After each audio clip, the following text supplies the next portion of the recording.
Against all odds, winning when people tell you you can't. Prepare to be inspired by an extraordinary episode of Entrepreneurship is a Marathon as we bring you the remarkable journey of Lisa Riggs, fondly known as the Sock Queen and the esteemed 2023 Enterprising Woman of the Year. Discover the invaluable wisdom she gained on her entrepreneurial path, facing skepticism and doubts from those who said she couldn't succeed, all while navigating the responsibilities of being a mother and a wife. Be prepared to be empowered as we unravel the secrets behind Lisa's phenomenal success as a Sock Queen and her unwavering commitment to her business and her family. So join us for an unforgettable conversation with the Sock Queen herself and gain the motivation and insights you need to conquer any obstacle or person standing in the way of your own entrepreneurial aspirations. We have so much more for you today. Stay tuned. Welcome to Entrepreneurship is a Marathon, a podcast about how you can grow a profit-producing, purpose-driven business without burnout. We don't need more people starting businesses. We need more people continuing. Each week, we'll deliver the latest and greatest tips, tricks, and strategies for you to revive, grow, and scale your business. Now, here's your host, consultant, professor, and the business defibrillator, Vanessa Zammi.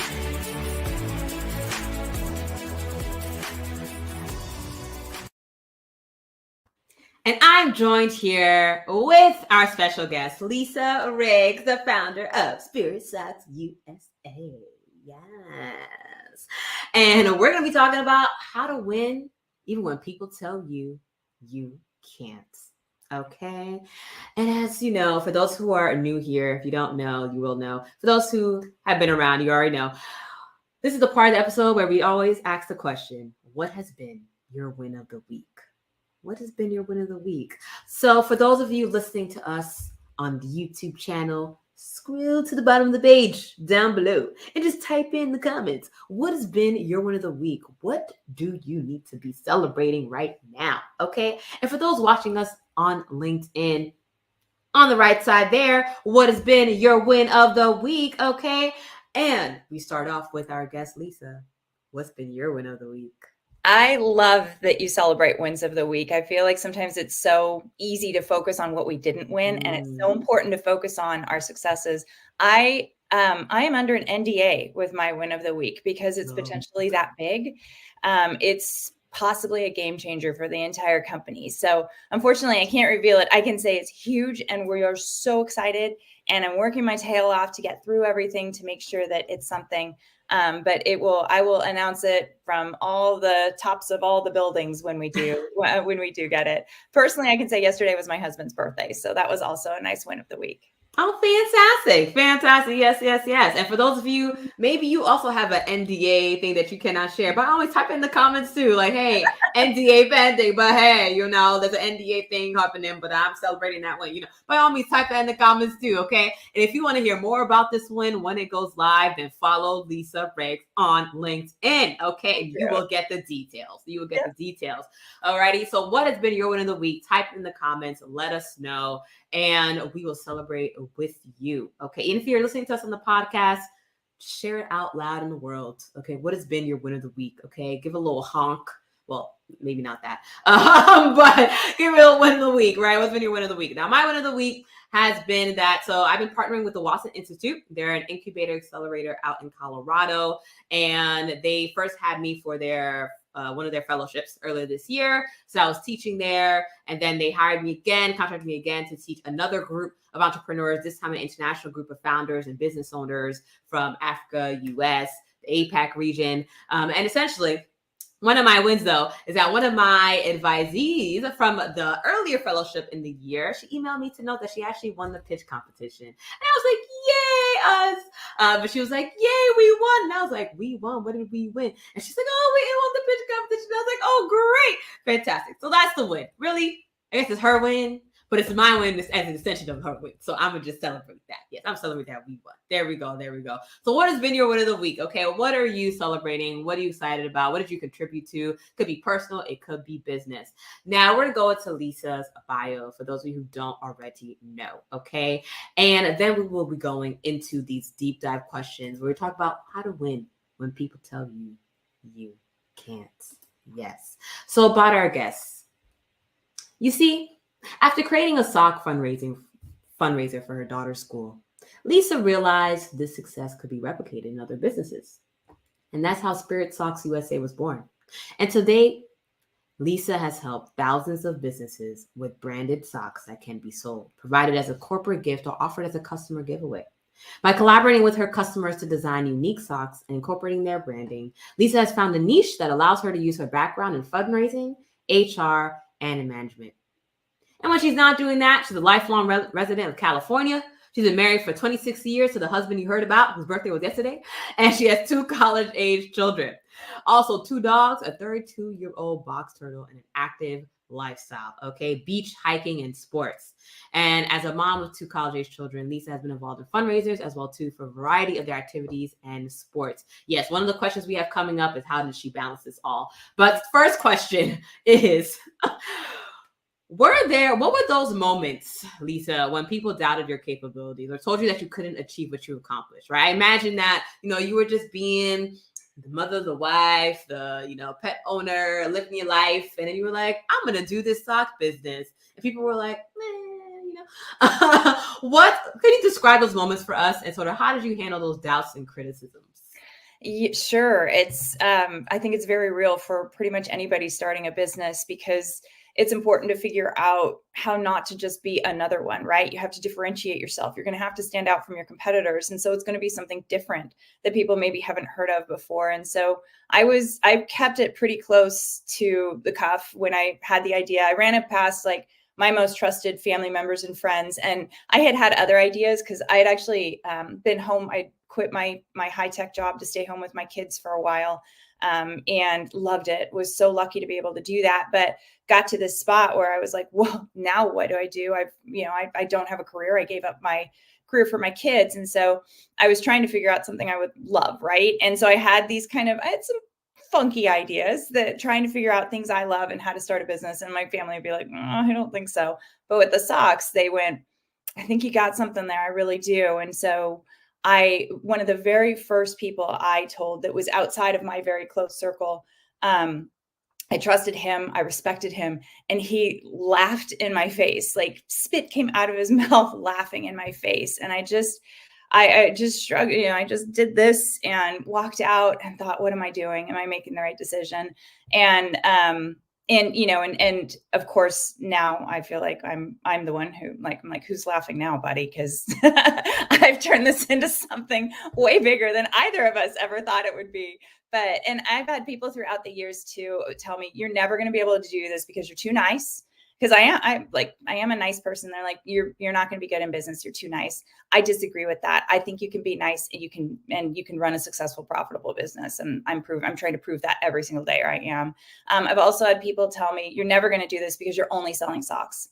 Like, when are you going to add, whatever product they think I should add? And I've continued to say, I believe in doing one thing and being the expert at it, being the best at it. And that's what we're doing. And that's what has propelled our company to grow to the size that it is. And frankly, put this opportunity in front of us, the NDA that I can't talk about. She said, she's like, you guys will be the experts. Nobody else that we work with does socks. And so you will be the experts. And I said, exactly. That's exactly what we do. So I think it's important. There will be naysayers, and it's important to expect that, because the world is full of negativity and everybody's got their opinion, and a lot of people don't hesitate to share that, whether it's positive or negative. And so I think it's just important to believe in yourself and, if necessary, go back to those people that believe in you as well and get that affirmation. But just know that one person's bad opinion or laughing at you does not define you, does not define your decision, does not define your success or what you're going to be able to do. And just understand that that's a small person who probably has some things going on if they're laughing at you, right? I love it. It's like 2 points that you brought up. One was the person who was laughing. The second part was about like just focusing on that one thing. But the part about the person laughing, I think it's also, because for those of you who missed it, right? For her, it was someone who she actually did trust, right? Like, Lisa trusted this person. He, was a trusted confidant. She went outside the family with this person. It was kind of like a best friend. You tell your best friend, and they just laugh in your face, right? Like, that can be like, it's one thing for someone randomly in the grocery store, that's one thing. But someone who like you actually value their opinion that much, right? Like, they might as well be family in a sense, right? And they come to you and they do have that doubt and criticism. And as Lisa was mentioning, sometimes they have their own things in life. Maybe they decided they try to do a stock business themselves, a couple of years ago and it failed. And so they're just projecting their own failures onto you at the end of the day. And I just love that. It's like leaning on the people who do support you. Because as long as there's at least one other person who supports you, you can't be that crazy. So I love that. And the second part is the idea of the focusing on one thing. Now we're going to like tactical business stuff here. But the focusing on one thing, right? And the idea that, yes, this company, all they do is sell socks, folks. Yeah, you heard it right. All they do is sell socks. The last 7 years. That's it. Just socks on socks.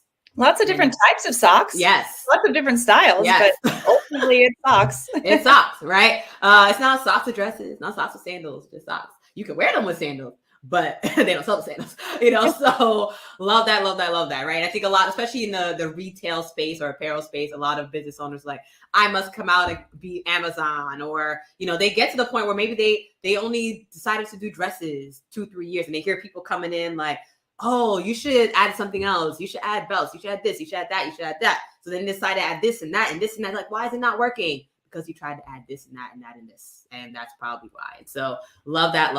So stick to your guns. Be that expert. Okay. And so I'm going to go into this next question. Scaling a business, right, can be both exciting and challenging. What were some of the key strategies, in addition to just focusing on that one thing? What were some of the key strategies that you implemented to successfully scale your business? I think the most important thing is to hire the right people. It's they're probably going to be expensive, but it's critical to invest in getting the right people in place so that you can scale the business. I think it's also important to not think about where you are today, but where you want to be in 1 to 5 years, right? And so when you're scaling, you're planning, you're probably going to need financing. You're probably going to spend outside of, what you've got in your accounts, because you're spending for where you want to be in 3 or 5 years. And so I think it's important to have that type of mindset. I know for me, for so long, I was like, I made decisions based on what I could afford instead of what was best for the company. And once I started making decisions on what was best for the company, and then I figured out how to fund it, obviously, like before I brought it on, but you've got to figure out how to fund it. But that's what I would do, is I would hire the best person. I would make the best decision, and then I'd figure out how to fund it. And that's when the company really started to grow. And so I think it's important it's a mindset, and it's scary, but it's an investment in yourself and the company and your growth. And unless you make that investment, you're not going to really move forward. I love that. That is such a great point. I know some people are probably thinking, yeah, Lisa, but like, how'd you fund it? Because wait, do you use venture capital? Do you? No, I don't. I don't. It's actually it's so interesting. I've been talking about this so much recently because I'm WeBank certified, which is the women owned. And I go to events. I went to the Enterprising Women Conference. And what women are now talking about in these events is that of all of the funding out there, only 2% of women-owned businesses receive it. Say that again. 98% goes to men. 98% of funding. And so not only is that intimidating for women-owned businesses, but it's completely unfair. How are we supposed to compete? And so when I'm going to these conferences with these successful and powerful women business owners, what they're talking about is we need to invest in ourselves, each other. We need to invest in women. And so they're talking about creating venture capitalist firms by women for women. They're talking about angel investors, like for these successful women, like, can you be an angel investor? Can you invest in small women-owned businesses? And we all work together to grow each other up. And so I think that's critically important. So I was able to secure a line of credit. There's a lot of different ways you can get a loan. You can get venture capitalist funding. I was worried to go into the VC a little bit, and I live in Silicon Valley. I have connections, but it is a scary thing. But if I feel like that funding is a piece of being able to grow. I bootstrapped this thing for a lot, 5-6 years, and I did the best I could. It grew, but it's only going to grow to a certain extent. That funding needs to be a piece of the next step. I appreciate that perspective, right? So yeah, so it's like you got to this point and it was bootstrap and you got the line of credit and other funding. At some point, it's sort of thinking about, okay, I think part of what you mentioned, what's your vision?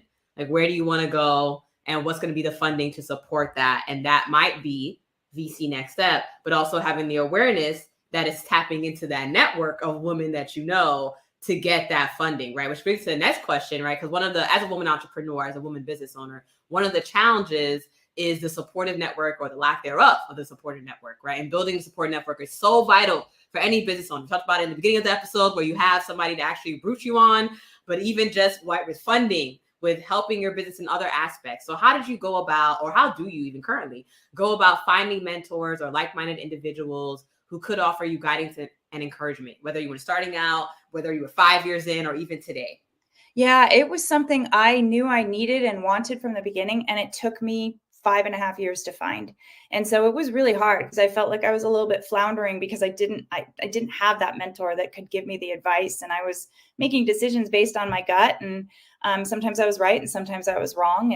And mentors also sometimes are right and sometimes they're wrong. But at least having that sounding board, that guidance of somebody who's been there before. So through WeBank, I got involved, and I took courses that were offered through WeBank. I showed up to meetings and events, and that's where I met a group of people where I basically, she's coach / mentor, kind of in that supplier diversity field. And then again, by showing up, I recently was able to hire advisors basically to help me scale the company, and just kind of I felt like I was maybe going off in too many directions. I was very excited, and but that doesn't help when it's like Pop Rocket's brain, right? You're like, I can do all this. And so we're kind of taking it back down, but we're planning the scale, and we're planning the finances within the scale. And so it really, I finally found my mentor just by really showing up and meeting people in those circles that I was, that I wanted to be a part of.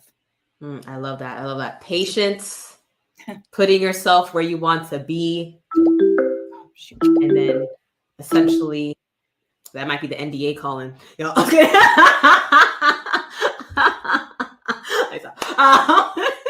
But yeah, so patience, putting yourself where you want to be, and eventually showing up to allow the right people to come and gravitate towards you. Love that. Love that. Love that. Thank you for sharing. And we're going to go into now, right? So this was the business side. We're also the personal, right? How the personal connects to the business. Because what I always say, listeners, if you haven't already heard, but I always say, right, your personal is your business is your personal. There's no shutting it down. There's no crossing it out. There's no, let me just come to business and leave the person at the door. No.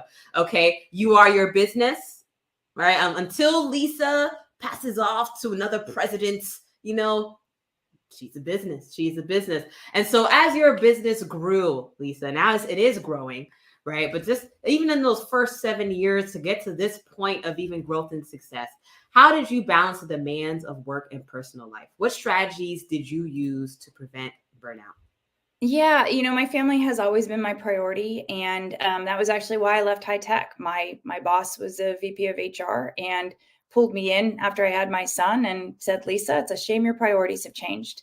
And I said, my priorities have never changed. My family has always come first. I just now need to, pick my son up by 6 o'clock from daycare. And so that was a huge eye opener in the beginning of my career. And my family is the most important thing to me. And I'm sure for everybody listening, that's work is work, and it's great. And it defines a lot of who we are, but ultimately my family. And so I do my best to prioritize them. I did my best to go to all my daughter's soccer games, even though I knew how much work I had to do. And so I think time management is really important. I'm a list keeper.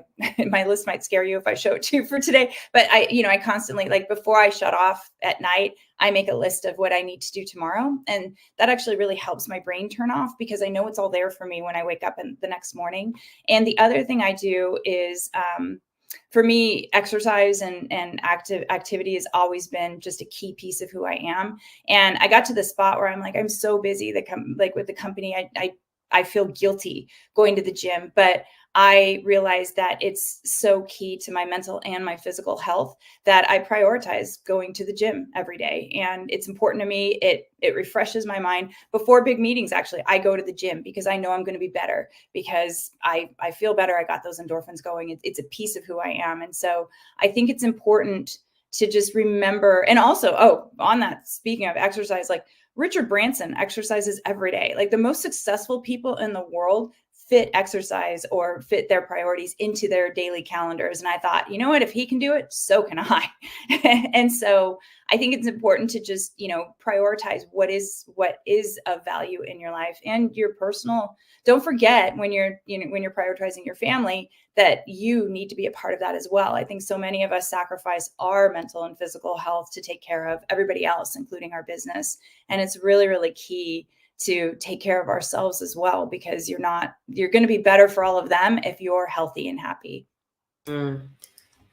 So beautifully well said, Lisa. Just took the words out my mouth. See, listen, yes, clap, clap, clap, clap, clap for those listening on the podcast. Here you go. You see, it's me clapping. Okay, yes, it's what I always say, people. Okay, first you gotta understand your priorities. Number one, right? Understand your priorities. You don't already understand your priorities. Maybe it's not family. Maybe you're a single woman and you have no intention of dating. It's just you and your company. Okay. And yes, but you love exercise, you love meditating, you love going out to brunch, whatever it may be, right? But understanding your priorities and understanding them in a way where it's what makes you feel good, not everyone else's priorities for you. Okay. Just because they want you to cook those, bake those cookies for the bake sale does not mean that that's your priority. Okay. Unless you want it, unless you enjoy it, if you don't like doing it, that's probably not a priority that you need to make a priority, just something to consider. So really understanding your priorities and then understanding that you can fit them in. You can fit them in. You make time for what you want. That's all it is. You make time for what you want. Yes. Love that. Thank you, Lisa, for being the example.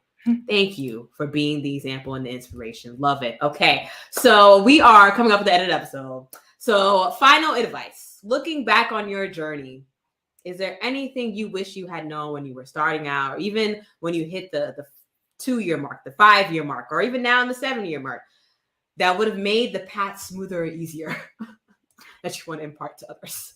I tell you, like, there's so many things that we can say.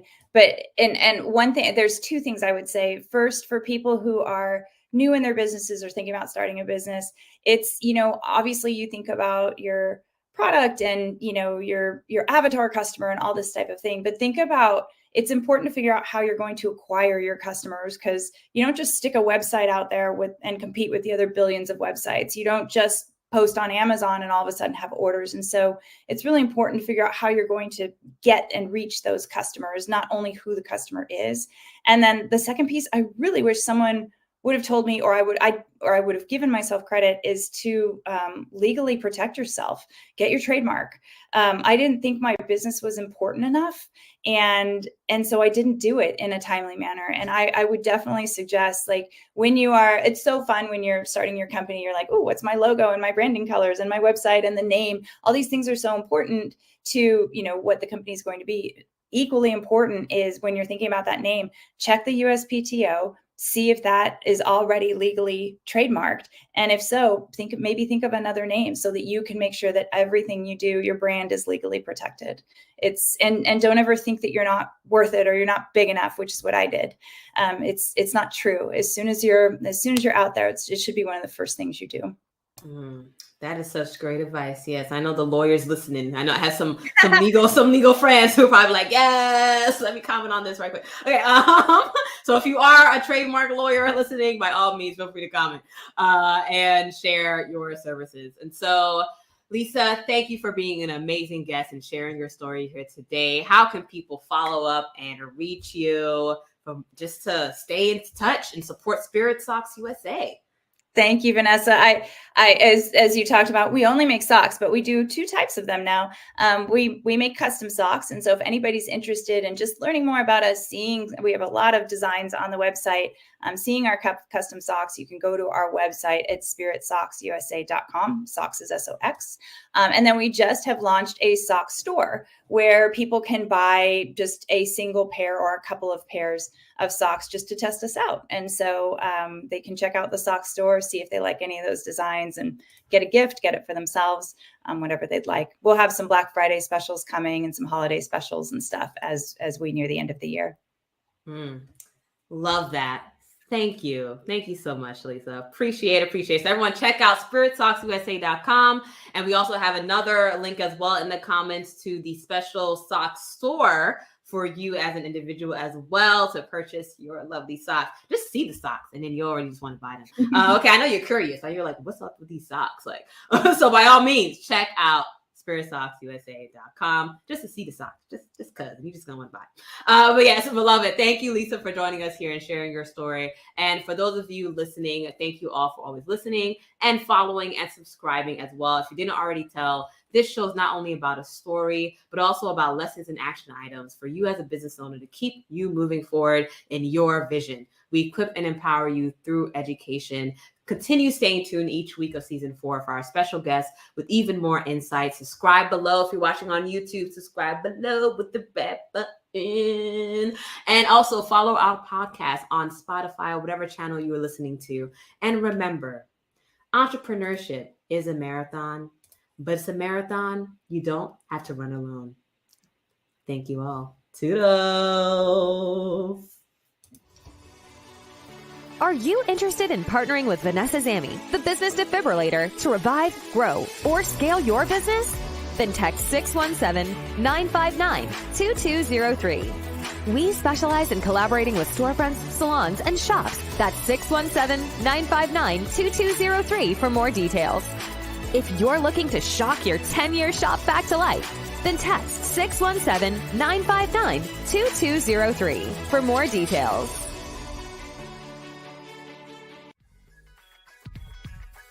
Thanks for joining us this week on Entrepreneurship is a Marathon. If you found value in this show, we'd appreciate a rating on iTunes or Spotify, or if you'd simply tell a friend about this episode. And if you're looking for more tips on reviving your business, make sure to visit our website, vzamy.com. That's VZAMY.com. Time to revive, grow, and scale. Visit vzamy.com. That's V for Vanessa, Z for zebra, A for animal, M as in money, Y as in yes.com. Visit vzamy.com for more details.